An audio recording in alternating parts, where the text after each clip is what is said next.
He's a bit of a dingo. He walked away when the times got tough. And that's, of course, Campbell Newman, the bloke who wants to take Anna's job. And I say, over my dead body, I will fight him every vote, every step of the way, to make sure that we've got Anna Bligh there on the 24th of March and then on the 25th of March to keep leading our state, to make sure we take our place as the leading state in Australia.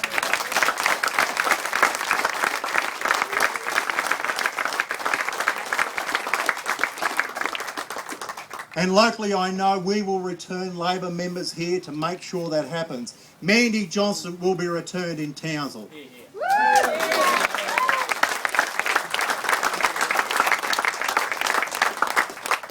Mark Harrison will keep Mundingburra in Labor colours because Mark knows.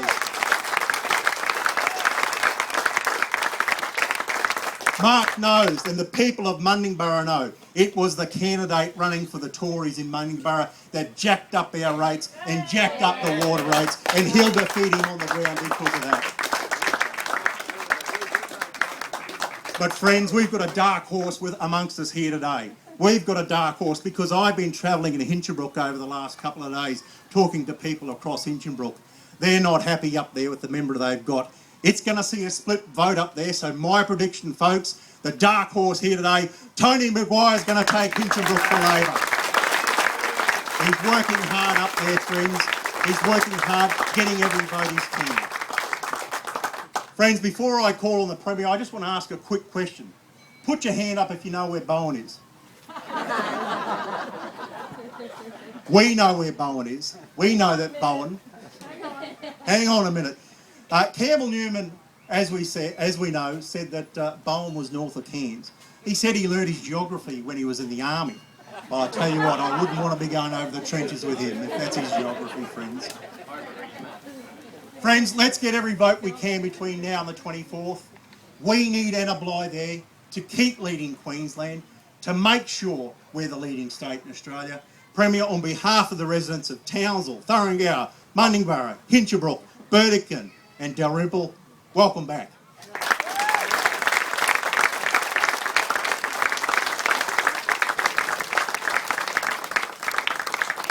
Well, thank you very much, Craig. Great introduction, and I'm really, really pleased to be here. And I'm so pleased to have so many locals who are part of your teams, who are out there on the ground fighting to make sure that we win the 2012 state election. Ladies and gentlemen, you all know that we've got a lot of ground to cover. You know that we are in a very tough fight. We are, I think, in the fight of our lives. But it is a fight that we know how to win, and importantly, it's a fight that people like you understand is a fight for Queensland and a fight for Queensland's future.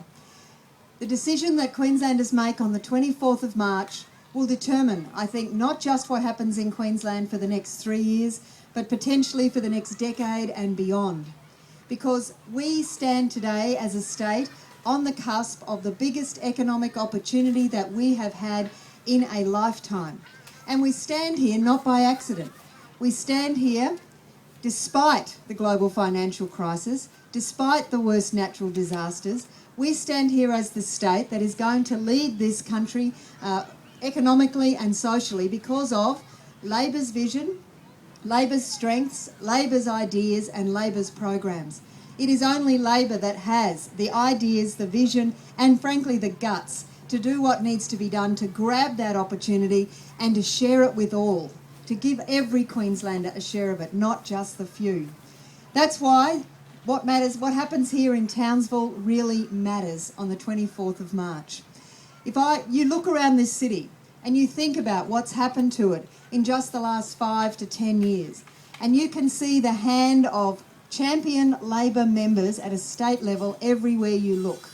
You can see here at the Riverway, you can see the advocacy that delivered state money to make this beautiful part of the city a reality. You can see it on the Strand, you can see it with the construction of the cruise ship terminal, you can see it when you go down the main street of Flinders Street and see that beautiful street opened up again.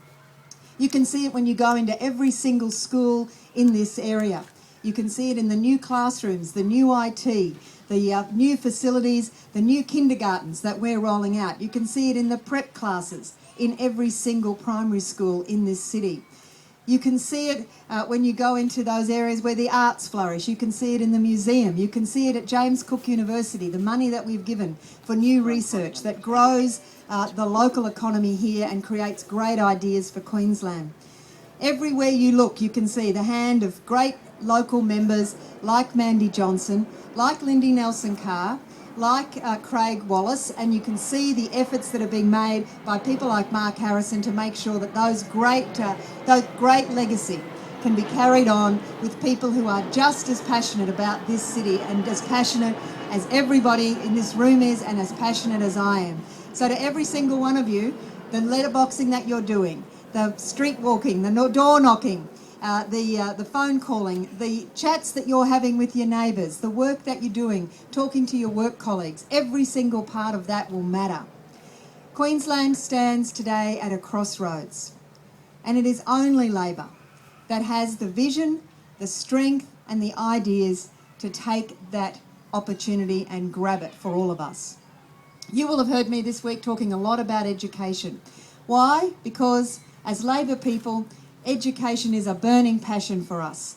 Every one of us knows that the opportunities that we can give our children are enhanced every time we improve what happens in their classrooms. We also know that when one child gets a great education, it doesn't just benefit that child and then their family, but the whole community that they are part of.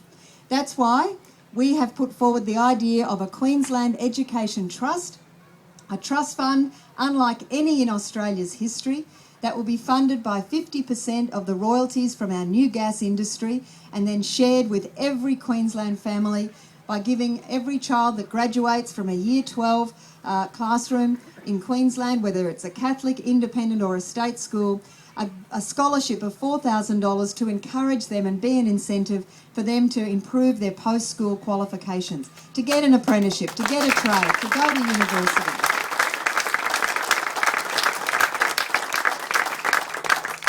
Here in Townsville, people up here know, in these parts of Queensland, that money matters when kids are deciding and families are deciding what they can do after school. So that scholarship, that incentive, will give our children a competitive edge that no other child in Australia will have, and spreading that royalties around into every single family, whether they're from Thuringowa or Cunnamulla, any part of Queensland, is the best way to make sure we invest in the next generation. And that is what gives us the edge. Those sorts of ideas, using the benefits of today's economy to grow the next economy of the 21st century. We all know that we're blessed with resources, but you can only take them out of the ground once. And what you do with that money when you take it out of the ground will really matter.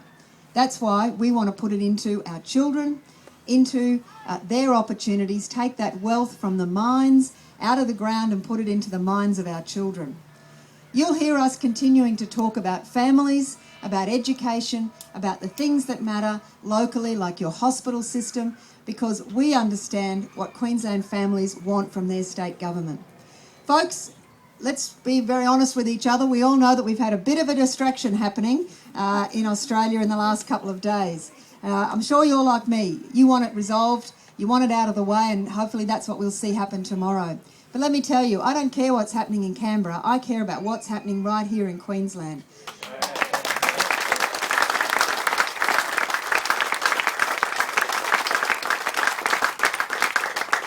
Queenslanders deserve an election campaign where they get to see what the political leaders are putting up on offer, what their local candidates have got to say, and they deserve an election campaign where they get to make a really well-informed choice. Because let me tell you, this campaign over the next 4 weeks, I will not be deterred for 1 minute from what's happened in the last couple of days out of our federal colleagues.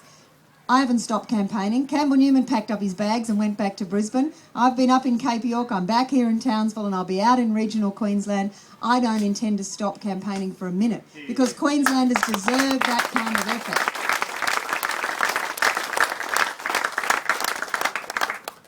And they deserve an opportunity to have a long, hard look at the alternative. Let me tell you, in just the first week, what we've seen from Campbell Newman and the Liberal National Party ought to be cause for a whole lot more questions.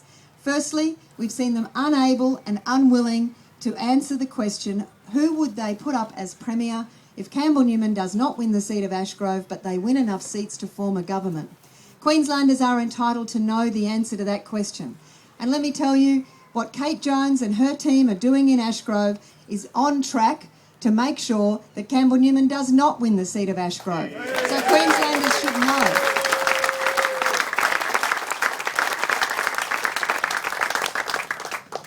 We saw reports today, we saw Lawrence Springborg come out during the week saying that he would put his hat in the ring as leader if that happened. We've seen Tim Nicholls refuse to rule himself out. We've seen the paid leader of the opposition put out a public statement saying he wouldn't contest. And today we see newspaper reports telling us that not only do they not have a plan B, they've got a plan C. And plan C is that if that happens, if Campbell Newman doesn't win Ashgrove, having barged into Ashgrove to satisfy his own ambitions, if he doesn't win there, after the election, he will then go into one of a number of seats and try and barge his way in there and get the elected member out of the way so that he can take over the leadership. It's a recipe for chaos. It is a shambles. What you've also seen is Mr Newman refuse consistently to answer questions about his financial dealings. Campbell Newman is paid by the Liberal National Party as a consultant through his private company. It's a company called Ultrex, and you might hear a bit more about it in the coming weeks. Today it's 10 days since Mr Newman was asked who else pays consultancy fees into that company, what other sources of income does it have, and what business investments is it making. Deafening silence. He will not answer that question. He wants to be the leader of Queensland, but he thinks his private business dealings should not be on the public record. Well, that's not the way our democracy works. It's good enough for me, it's good enough for Julia Gillard, it's good enough for Tony Abbott to all put our financial dealings out in the public arena. Campbell Newman has to do the same.